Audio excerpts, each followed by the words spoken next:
we've got Mr. N.S. Venkatesh, who's Head of Treasury at IDBI Bank, who joins us on the show. Mr. Venkatesh, to begin with, the CRR cut did take a lot of people in the markets by surprise, even if positively, though all of you were hoping for it, many of you weren't really expecting it. What does this mean for the bond markets? Do we expect that yields in the bond markets will cool a little, or do you believe they will continue to hold up because of supply pressures?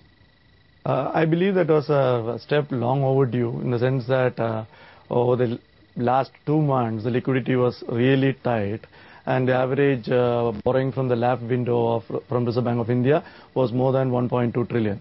So to that much extent, I think RBI also sensed that there is a structural liquidity issue here.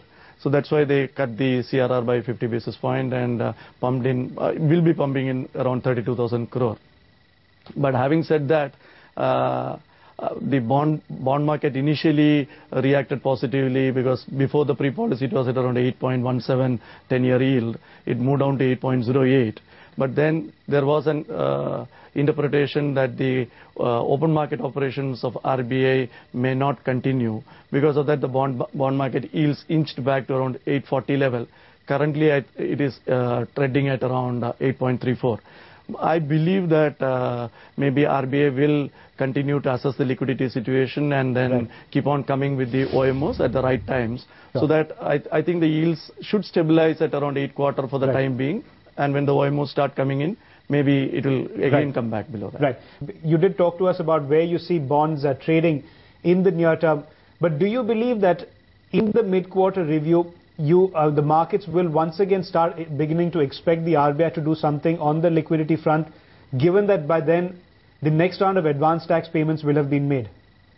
Yeah, I think that would be the approach that most of the bank bond dealers will be looking at it. Basically, the trend is definitely for the interest rate cut to happen. It's only a question of whether it is going to happen on March 17th or whether it is going to happen on April 17th, when the next annual monetary policy is going to be unveiled. The basic premise here is that if the inflation comes under control, then I think RBI will definitely be in a position to look at cutting the rates, so that it will help the overall economic growth for the country. Yeah. Yes, go ahead. See, basically, I personally believe that maybe sometime during March, in any case, they have not revised the forecast of the inflation. They have kept it at around 7%. So I think because of the base effects and all those things, I think it will definitely be at 7%. And going ahead, for the next financial year, if the imported inflation is not going to rise because of the currency depreciations and all those issues, then you will definitely see RBI cutting the rates. And to promote impetus for growth, they will look at the budget, because RBI has been telling that fiscal consolidation is required. So maybe in the budget, they will the budget to be unveiled in March, they will see that the action getting translated by the government of India in the budget. So once they see that, then definitely I think RBI will cut the growth to give an impetus to the growth of cut the rates to give an impetus to the growth of the country, because now the balance has shifted from inflation to growth. So I think RBI will definitely do something to push the growth forward. Mr. Venkatesh, just taking off on a point that you made earlier with respect to reduced clarity on the OMOs after the CRR cut, although you did have Subir Gokaran who said that a cut in CRR does not rule out OMO bond buys. Do you think this is going to put a bit of pressure on the bond yields, and what's the range that you're foreseeing? I personally believe that they will continue the OMO, because ultimately these are two measures. One is basically a CRR, which is actually a structural liquidity measure which they have addressed, which goes to the entire banking system, whereas the OMO will be actually a short-term liquidity measure to ensure that the government borrowing program goes through smoothly and without disrupting the market.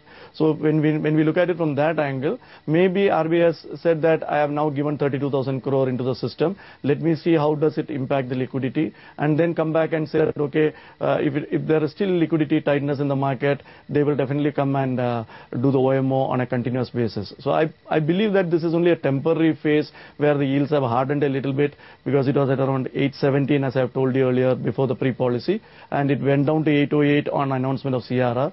But after that, it hardened because of the OMO uncertainty to 8.40 levels yesterday. Currently, it is trading at around 8.34.